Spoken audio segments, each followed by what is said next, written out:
We are so thrilled to have Sheriff Thomas Hodgson from Massachusetts with us today. He is he's just a really positive, outspoken leader in law enforcement. So, Sheriff, I'm going to jump right into it. You are a big believer in something that's near and dear to my heart, and that is the security of our borders, most especially our southern borders.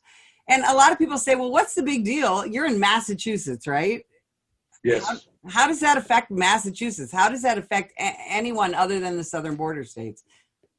Well, Massachusetts has had the largest influx of illegal immigrants than any other state in the United States, if you can believe that. And we're 2,300 miles from the border. So when you look at that, you begin to understand that these individuals, in fact, I was asked before Congress when I was testifying, well, Sheriff, the safest communities, and they named this one member of Congress named 3 communities right at the border. I said, well, that shouldn't be surprising to you, Congressman.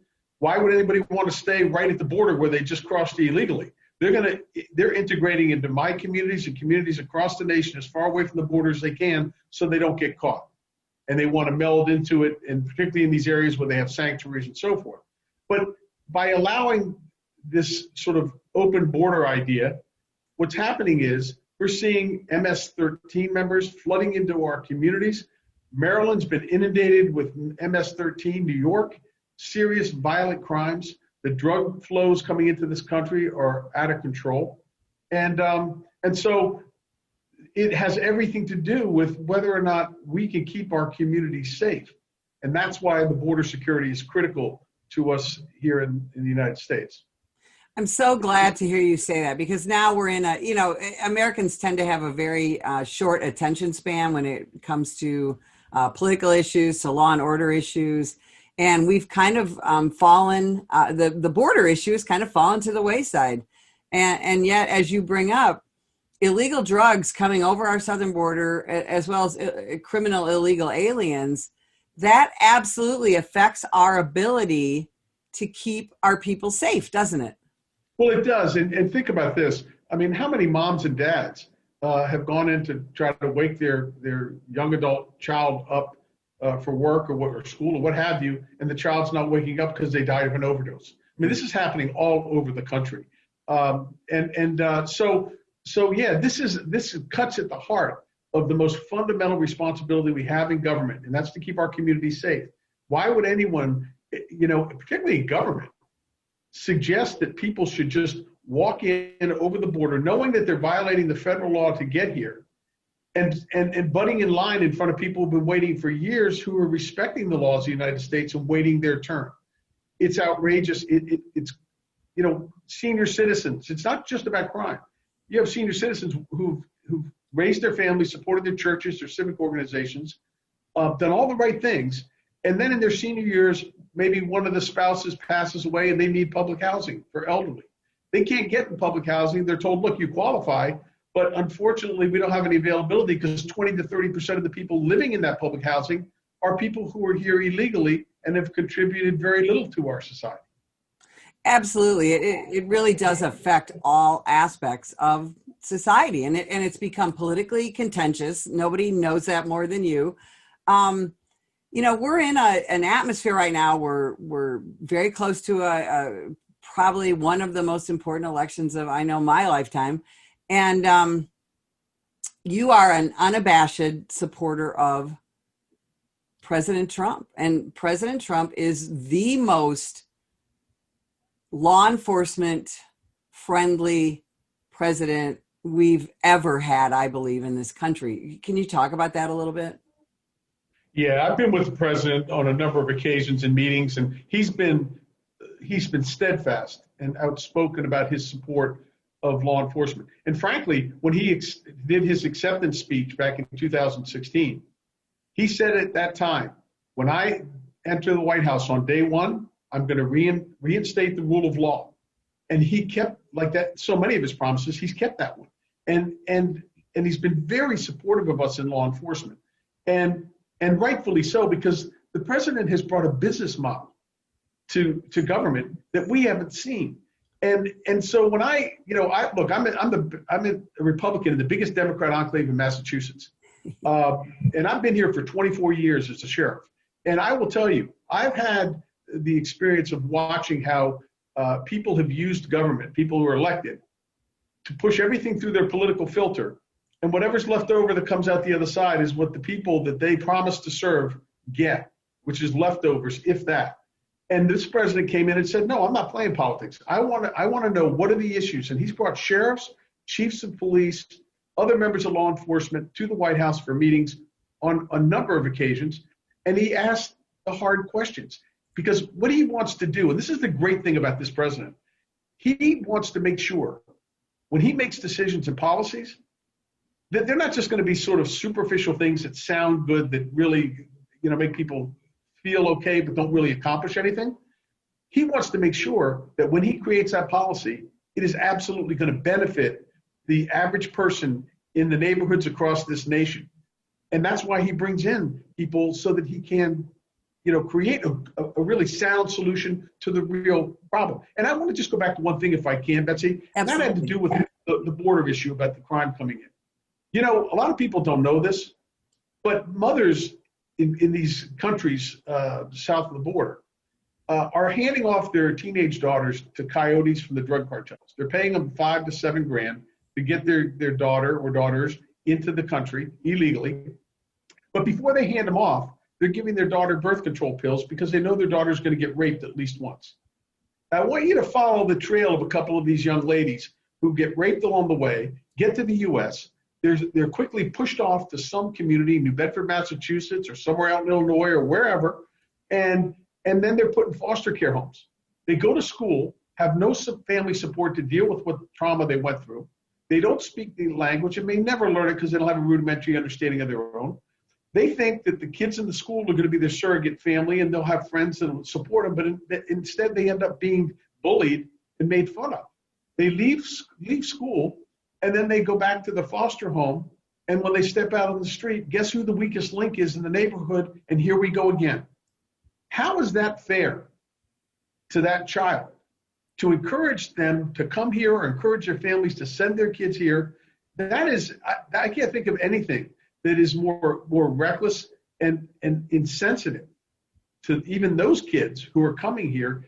And think about the problems and the increased crime that are happening around just the victimization of those kids, never mind the drugs and everything else. This is a serious problem, and it's one that is impacting our communities across this nation. And you're absolutely right. And that's one of our frustrations here. I'm in Arizona, here on the southern border, is, people want to talk about kids in cages and things like that. The reality is that the human trafficking and the molestation of young girls is extraordinary. And people on the left want to talk about protecting women and women's rights, but they don't want to talk about these issues.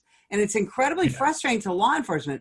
And here we are in an atmosphere in American law enforcement where every single day you wake up and American police officers somewhere are being vilified for a shooting or some other kind of action. And yet cops are going out there every single day and trying to take care of our victims, arrest the predators. It's incredibly frustrating. And yet here you are in the middle of a Democrat stronghold, and you seem to have a lot of citizen support, Sheriff. How do you do that? Well, it's very simple. And it's what you just spoke about, Betsy. You were a sergeant. You understand this. Look, people, I don't care what your party affiliation is. People want to be safe, and they want their families safe. They want their neighborhoods safe. And by and large, most people will stand behind law enforcement. Unfortunately, we're in a society today that is, a bullying society, that if you dare to stand up for what's right, these activist groups and these Antifa people and all of them will try to threaten you, demonize you, whatever they can do to try to silence you so they can advance this anarchy in our communities. And we can't stand down on that, and we need the public to stand with us. And that's why I tell the sheriffs in this nation, in fact, I'm doing something right now to mobilize the sheriffs across the nation with a pledge that I'm asking them all to sign on to that basically says, look, we made a promise and we took an oath to protect the citizens of our communities. We are looked upon as, because we're elected, as the standard bearers of public safety for them. And if we stand down while people are burning buildings, destroying our constituents' businesses, attacking them, killing them, and we do nothing, there's only one question left for the people of this nation, and that is this: why do we need America's sheriffs? If we aren't going to act, if law enforcement's not going to act and uphold the rule of law and allow these politicians to undermine our ability to do our obligation and our most fundamental responsibilities in our oath, then we basically don't belong where we are. And the public will never have the security and the safety that they want. And so as a community, the public are so important for us to make sure that we reinforced in our mission and our efforts, and that we get the feeling, because cops can get pretty frustrated too, right? If the public is silent and you're out there and all you're hearing about is media demonizing you for doing the right things, it makes you hesitate. And then you have legislatures who are trying to lower the indemnification so that you don't have the insurance or coverages. And cops are saying, why would I want to have to make a split-second decision about whether I'm going to live or die, and then have people just sit there for days and months and try to synthesize and dissect it to a point where I may lose my home because I reacted, followed all the professional rules, but some people just happened to think it was over the top when in fact it really wasn't, based on police standards and our ability to stay alive and go home to our families. Well, and when you talk about police standards, one of the things that's happening now, as you know, is that there are legislators and city council members and even some quote unquote police leaders who are saying, well, we need to change the way we're doing business. And that's difficult for our deputies and our officers out there who, again, they want to go home to their families. Cops are portrayed almost as machines these days. And you have these grainy cell phone videos and bouncy body cam videos, and everyone on the planet gets to make a determination about why we did what we did. And how are we going to even get people to be police officers and deputy sheriffs in this current atmosphere? Are you seeing any recruiting issues? Well, yeah, we are. I mean, we have a difficult challenge to try to get people to get into the business, obviously, and particularly with all this going on. But the way we're going to turn this back to where it should be is when we start putting the onus where it belongs, where these elected officials start holding families and people accountable that are letting their kids run out in the street and get involved in gangs.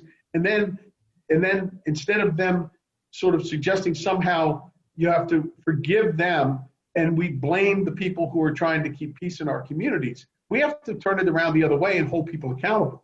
They're making it as though the people who are trying to follow rules, if you have children at home and your child doesn't like something you said, and they start just going around and taking a bat and beating your china to pieces and lighting fires in your house, are you just going to say, well, you know what, they got a bad attitude, they're upset about this, and maybe we shouldn't have done that? No, that's not only a disservice to the future for that child, because they're going to go out and do that in society, but that's also, wrong, because you're basically telling them it's okay to do that.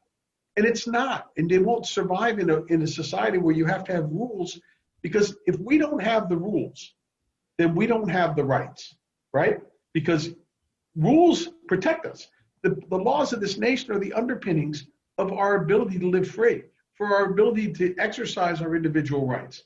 If we don't have the laws and we start breaking that down and start demonizing the enforcers of those laws, what's left except anarchy? And then it's everybody for themselves and good luck.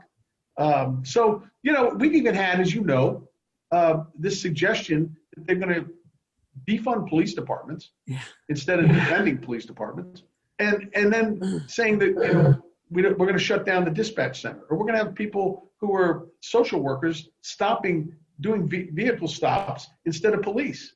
I mean, how insane is that? And the reason that these wacky ideas come up and undermine law enforcement's ability is because these people who claim they're leaders, who will never be able to claim the mantle of leadership, they basically play to people to get votes. And what they do is they don't bother getting involved in drilling down. How about all of them, these people are making all these shit? Why don't you ride for 3 days with a police officer on a midnight shift? Ride with them. And then come back and tell us that the police officers are the bad guys, right? They won't do that because they don't have an interest. They want to work on the fringes and play to people on issues instead of correcting problems like our president does, right? They're running political agendas to satisfy their own political challenges. And the president of the United States is making decisions and running a government based on solving the problems for the people in spite of the people who are playing politics. Washington, look, it's broken. The Congress is broken. They've turned the U.S. Capitol into a political playground on both sides of the aisle. And people are on the outside of the Capitol in neighborhoods in Washington, D.C. and across this nation with their hands up going, I need some help over here. And nobody hears them because they're busy sitting on the floor like petulant little children protesting over Ferguson and all these other nonsense things instead of sitting in their desks and doing the job to correct the problem. Yeah, absolutely. And that's why I think it's so important that people continue the Back the Blue rallies and continue to show support for American law enforcement. But yet we see, and I want people to understand, there's a big difference between a sheriff and a police chief. A sheriff is elected by the people. A police chief is appointed by most likely a city government. And we quite frankly, Sheriff, we're seeing a lot of weak leadership in some of the urban areas when it comes to police chiefs, because they are frankly hamstrung by far left city councils. And they're not, this is how we end up with the riots with Portland and Seattle and Chicago. As a sheriff, do you work with your police chiefs to try and stem some of that? Well, we do. I'm a big believer in collaboratives. I started a collaborative with all my chiefs when I first took over as sheriff, and we would meet every month and talk about how could we support them, share resources. We train a lot of the canine for our 20 cities and towns that have them, and we work in partnership on. I have a gang officer that rides with the gang team every day that he reports to that police department, New Bedford Police, and rides with them. He's got great intelligence from inside here. He's been working with these people inside. We know the players, but importantly, you raise an interesting thing that I think people need to understand, and that is police chiefs are appointed by mayors, and so if they have family and they have a career, if they dare to step outside the politics or the political agenda of that one particular mayor that may have hired them, they potentially lose their job and have no means of supporting their families. So they're stuck with this sort of dilemma, and it's not that they don't want to do their jobs. It's they're put in a sort of crosshairs of, do I step out and do what I really believe is right and say what I think is right, even if it's contradictory to the mayor, and take the chance of losing my job, or do I just try to work on the fringes and maybe not give it my whole 150%. That's an awful place for them to have to be. But sheriffs, we answer to the people, and we have an obligation to those people in our communities. And as far as I'm concerned, you take an oath to uphold the law. There's no room for marginalizing it. You do what you have to do. I don't care about the politics. I don't care, and that's why it goes back to the question you asked: how do I do it? How do I, as a Republican in the biggest Democrat enclave in Massachusetts, continue as a sheriff for 24 years? And it's exactly that. People want to be safe. They want you to speak up for them. They may not be able to go out there and speak out against the criminals. But if you're a sheriff, I don't care what your party affiliation is, that isn't what it's about. It's about your mission. And you owe it to stay focused on that mission and to do what's right. And I really attribute my ability and the privilege to serve this long based on that. I don't play the politics. I've had Congress people come after me, but all on political things, and I'm not interested in that. I'm not going to play the game. I'm going to do what's right, and I'm going to protect the people in my community. And that's why right now, as you said, this is the most important election in our lifetime, because this will dictate the future for our children, our grandchildren, and their children's children. And if we stand down, all of us, and it's not just law enforcement, but all of us in the community, and we stand down and allow this to continue, the lawlessness and all of these things, our children and our grandchildren, when they're asked about their father, their grandfather, grandmother, they're going to say, when they're asked, you know, well, my father, my grandfather, grandmother, when they had a chance to stop this spiraling down of our nation and pass on to us an even better opportunity to be more prosperous and safer and all of that, they did nothing. And I don't think any one of us want that said of us by our children or our grandchildren. We owe it to them. Just like our parents did for us, we owe it to them to pass on a stronger, better America that's safer and provides them greater opportunity. And so I really, I see law enforcement really as the leaders in being able to accomplish that and being sort of the blocking backs for the public to get behind us and run down the field toward that goal. You are absolutely correct, because, and we talk about this in our trainings all the time, people who don't feel safe are not free. And it's our responsibility, law enforcement's responsibility, to help those people feel safe so that they can enjoy the freedoms that this nation provides to us. And it's also our jobs to help, all of our jobs as Americans, to help protect that freedom. Sheriff Hodgson, can I just add one thing? Yes, one sir. thing to that, Betsy, which I think is really important. When we're talking about this, you know, we talked early on about drugs pouring in over the border into the country. But what I always encourage all of us to do is not to speak in general terms because it's too big for people to grasp. Instead of saying drugs pouring in over the border, no, drugs pouring into our neighborhoods. Because when you say neighborhoods, the average person begins to think, what was the last drug overdose in my neighborhood? What was the last drug raid? What was the last drug this, drug that? Because it brings it home. And the more we can bring it home to people, the more they're going to be, you know, motivated behind what law enforcement's doing, because it does touch them in their neighborhoods, on their front lawns. And that's really what we got to keep doing. Thank you very much. And if you would like more information about the National Police Association, visit us at nationalpolice.org.